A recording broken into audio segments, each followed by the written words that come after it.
So I only have about 87 slides. We'll go really, not really, but, okay. So my topic is really about mindset. I mean, you've heard a lot about mindset already, but there's a specific way of doing things that the mind requires in order for you to get what you want. And Dr. Slava has already talked a lot about what that is. It's the idea of projecting, but also receiving, right? It's the idea of being able to get what you want through asking for it. And the way we start that, first of all, in my opinion, I want to thank all of you for being here. I'm very grateful that you took your Sunday afternoon to come and sit with us. I'm very grateful to my other speakers who have taken a lot of effort to put in place the way that they were going to talk to you, the way they're going to help you. And I want to thank God for bringing this all together. Because without him, there's nothing that we can do. Okay? So, let's see if this is going to work or not. Maybe not. Okay, so let's start with, where do we get things from in the first place? And the reality is that we all get our modeling, we all get our mindset first from our parents. Because that's where we get everything. Our parents are our model for everything that we do. What did you see when you were young? What did your parents do when you were young? What did they say when you were young? And not just when you were young, but when you became teenagers. Because everything that we do starts with our parents. Or those that influence you, right? Might not only be your parents, it might be your uncles, it might be your aunts, it might be your grandparents. But all of that modeling takes place when you first start. We unconsciously relive exactly what our parents modeled for us. What does that mean? Well, we've had a lot of different generations out there. Some generations are from World War II. Some generations are from Vietnam. Some generations are from, well, I don't know, more generations out there, I'm sure. But those generations each had different ideas. What are we being taught right now? It's very different than what they were taught in the World War II generation, right? So we all have different modelings that we were watching as we grew up. And we will live those out until we decide to make changes.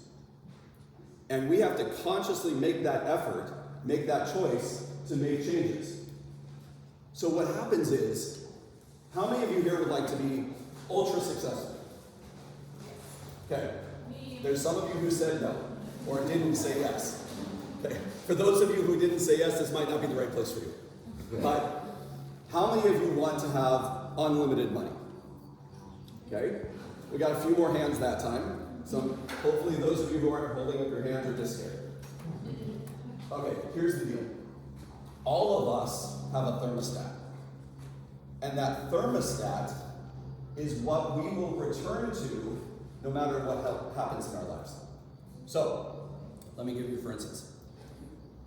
You're having a great year. And in that great year, you're making a lot of money, a lot of good things are happening, but you have a thermostat that's set, let's say 72 degrees.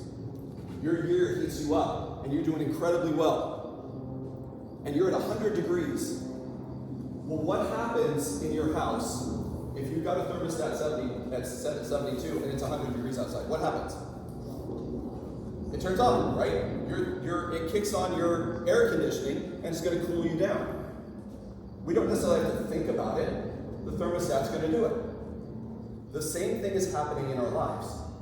When we have a really good year and we're not consciously making an effort to turn our thermostat up, our thermostat's going to kick on. And all of a sudden, all these things are going to happen in your life.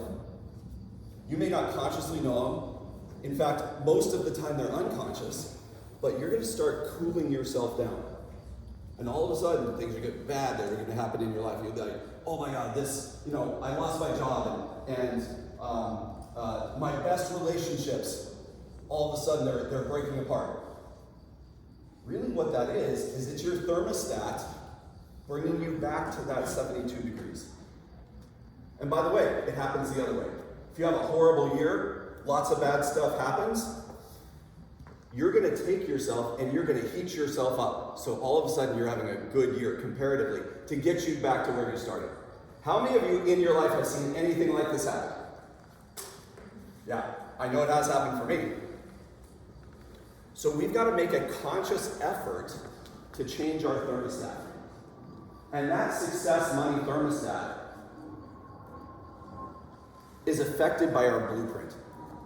So, you have a blueprint that was put in place for you by modeling your parents, by modeling those who were there when you were coming out, okay?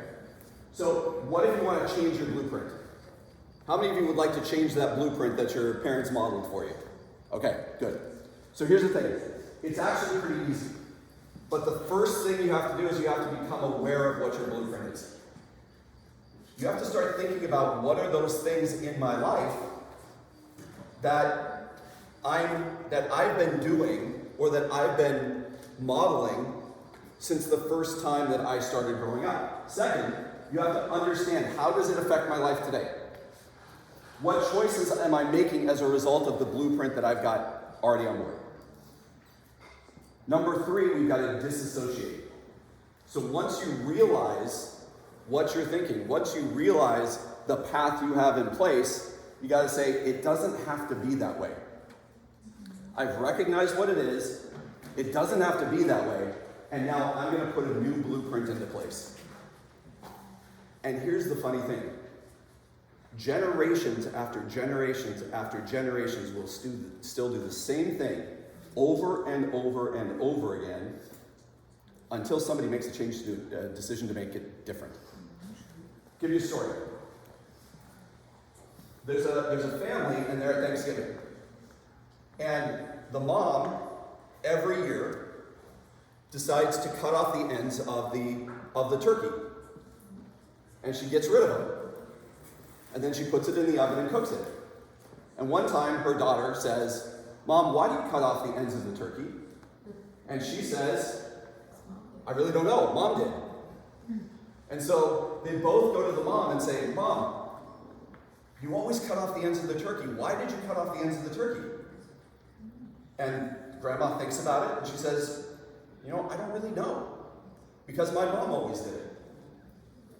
And great-grandma, is now sitting in the sofa chair, and they all go and ask her, "Great-grandma, why did you cut off the ends of the turkey?" And she said, "I couldn't fit it in my oven, and my turkey pan was too small." This is the way modeling works. And I bet when you start thinking about it, you'll see that that's the way it happened in your life too. So here's our first activity. I bet you guys didn't think you were actually going to get an activity today, did you? You thought you'd just be listening to us the whole time. Well, here's the activity. I want you to introduce yourself to 2 people that you don't know yet. I know that made everybody go like, "Oh my God. This is too much already." So I want you to create a group of 3 people with people that you don't know yet. And I want you, and we're only going to take a few minutes to do this, I want you to ask yourself and talk about it in the group. What is the unconscious blueprint about success and money that you heard growing up? What was it that you were thinking? What did you hear constantly? How is that blueprint limiting you today? And third, what thought can you exchange to make your blueprint different? Okay? And I know you guys are like, "Is he serious?" I am. Yes. I want you guys to get with somebody that you don't know. We're only going to take 5 minutes to do this. I want you to get with somebody you don't know. Set up a group of 3 people. And answer these questions for yourself and with the other people. That brings rainy days. Right? That brings things that create problems for you. What can you say instead? Let's save for a success cushion. Okay? Create an emergency fund. Subconsciously, you save so that you can create emergencies. What can you do instead? A success starter fund. Scarcity versus abundance. Do you think about rich people as taking all the money? Or are you happy for successful people? Money doesn't grow on trees. Scarcity thinking that there's only so much money that there is. Instead, money's all around us, and we can plant money trees anytime we want.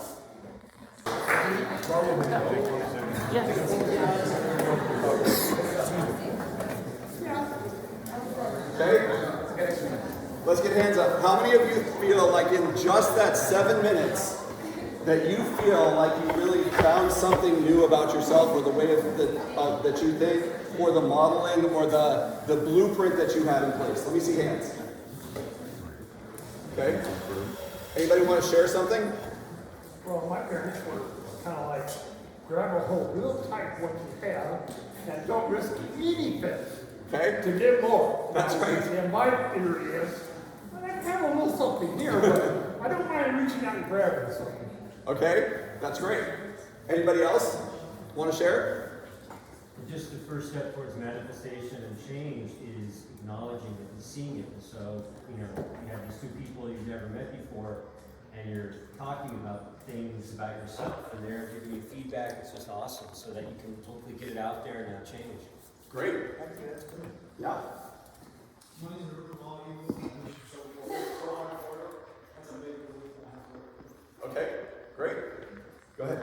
I found something interesting. I've been working on this subject for a bit, but what I found interesting is coming here not knowing a single person other than Dr. Slava, and just putting yourself out there and actually going out with these strangers and talking it out loud rather than sitting at home on my computer and doing my courses.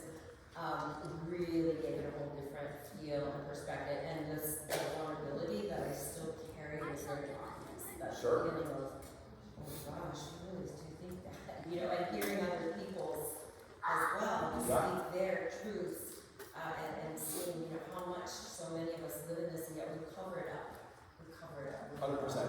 And the fact that you were saying it to somebody else changes your understanding of it yourself. Right. Okay?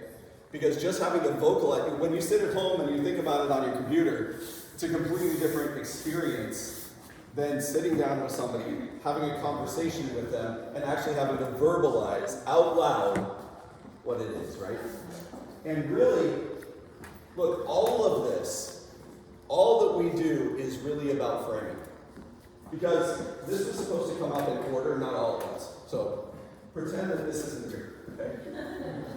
Look at this. Somebody looks out and they think, oh my God, this is going to be a rough day, right? There's a lot of clouds, it's going to be raining, it's going to be a day where I wish I was just staying at home. And yet, if you look at this is just this part of the picture. You look at this, and now you're like, oh my God, that's a beautiful sunrise. It's going to be an incredible day. I can't wait for this today. And that comes down to gratitude. That comes back to these things are happening to me, or these things are happening for me.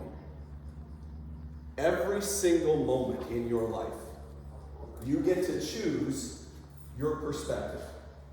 Every single moment in your life, you can say, oh my God, I can't believe this happened to me. Oh my God, I can't believe I got in a car accident. Oh my God, I can't believe I left late. I'm going to be so late. Instead, there's a different way of looking at that.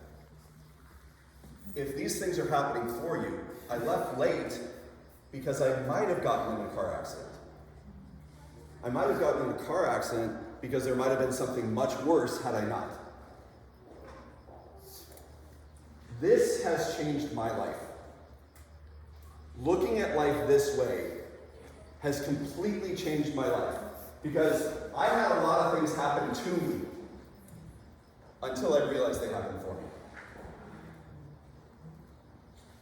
There's a whole lot of things in my life that I don't necessarily want to go into because they're going to be way too much time. But I had to look back because I had said over and over again, I can't believe all these things happened to me. And when I finally looked back and said, how can I make it so that these things happen for me? How do I see what actually happened? It's a completely different life. And it's changed my life forever. Because now I get to choose what I want. So let's talk about a few things that's the difference between people who are successful and people who are poor. And when I say poor, but when I say poor, that doesn't necessarily mean don't have a lot of money, okay? It can mean that they're living a life that is poor. They probably don't have a lot of money also, because the two tend to go together. But wealth lie along the line. I create my life is what people who are rich, people who are successful do. I create my life. I get to make my choices. Life happens to me. Successful people play their lives to win. People who aren't successful play their lives not to lose. Those two are really big. How are you playing your life right now? Successful people are committed to being successful. People who are poor want to be successful. It's not until you hear these differences, very slight differences, that you can see how is it in your life. Do you want to be successful, or are you committed unerringly to being successful?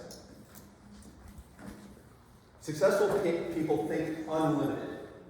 Poor people think limited. Successful people focus on opportunities. Poor people focus on obstacles. This is another one that's huge in my life, and I've seen it in so many other people's lives. Successful people, they admire and respect other successful people. Poor people tend to resent or be jealous of successful people. Have you ever in your life thought, I really wish I had that person's life? They're so rich. I hate the fact that they're rich. I can't believe they made it. They're evil people. They're not nice people. It's because we're making an excuse for why we're still on this side. Successful people are bigger than their problems and are solution focused. Poor people are smaller than their problems and problem focused. Successful people are excellent receivers. They're open to getting information. They're open to receiving from other people. Poor people are very poor receivers.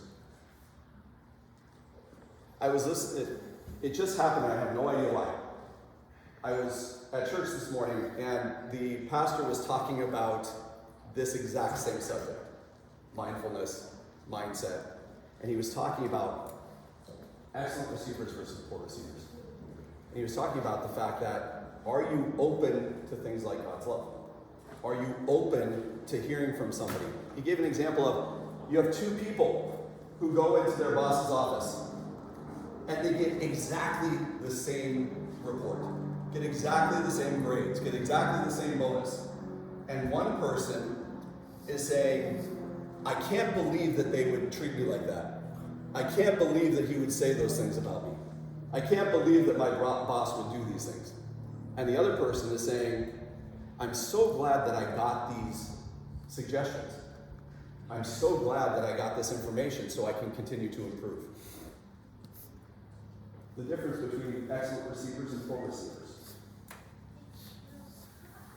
Successful people want to be paid based on their results.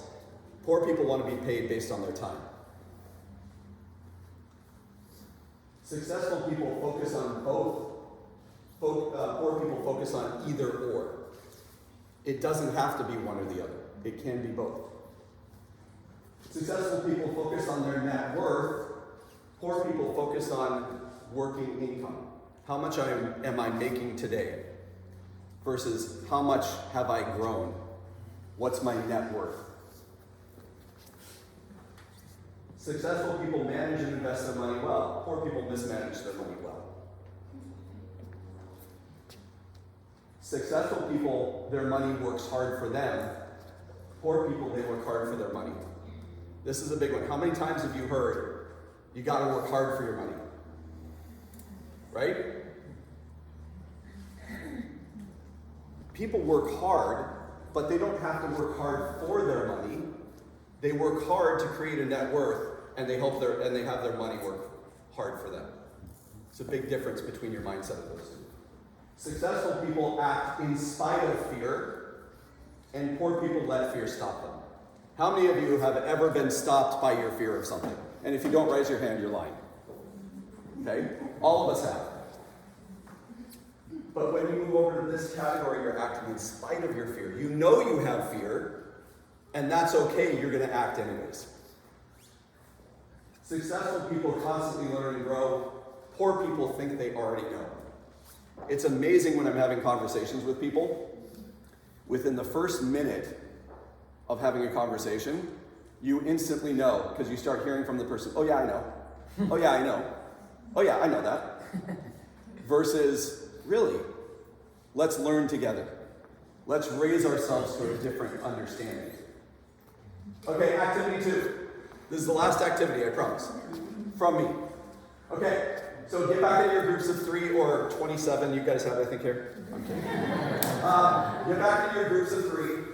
And which 2 to 3 success files are you going to focus on first changing? And what actions are you going to take today to begin to change that focus? Okay? Again, we'll only be in groups for about 5 minutes. Ready? Go! Thank you all.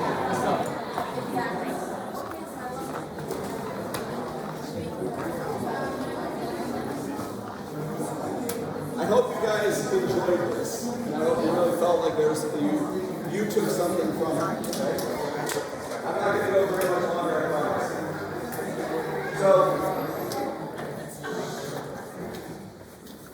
So each thought you have every day, each belief that you have in your mind, either moves you closer to your goal or further from it.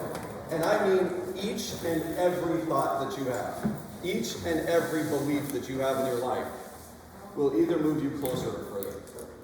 What does that mean? That means that you have to decide with every thought, is this going to move me closer to my goal, or is it going to move me further from it?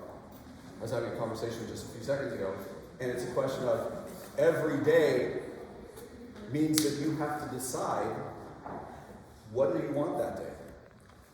Are you going to stick to a new plan, or are you going to let yourself be that thermostat that brings you back down to your old life, that brings you back down to where you were? Every day it's making that decision. A lot of people say, you gotta plant your flag, you gotta make your decision and then go forward from that. I agree with that, except you better plant that flag, and then tomorrow you better plant that flag again, and then the next day you gotta plant that flag again. Because otherwise, you will return to your old thermostat. Hold on, don't read that yet. It wasn't supposed to come up yet. Okay. So, Dale Carnegie said this. He's one of the best that there was. Knowledge is not power. We often say knowledge is power. Knowledge is not power. Applied knowledge is power. Don't leave here and take just your thoughts. Leave here and take action from your thoughts. Make the difference that you want to in your life. Because we have a responsibility. We have a responsibility to ourselves, but more importantly, we are the people who are now modeling for others. Every person that we come into contact with, every child that we connect with, we have a responsibility to model for them the best that there is. So we have to not only create and change our success and money blueprint, but we have a responsibility to model a successful and a money blueprint to install a proper one for others. Okay? Thank you so much for your time.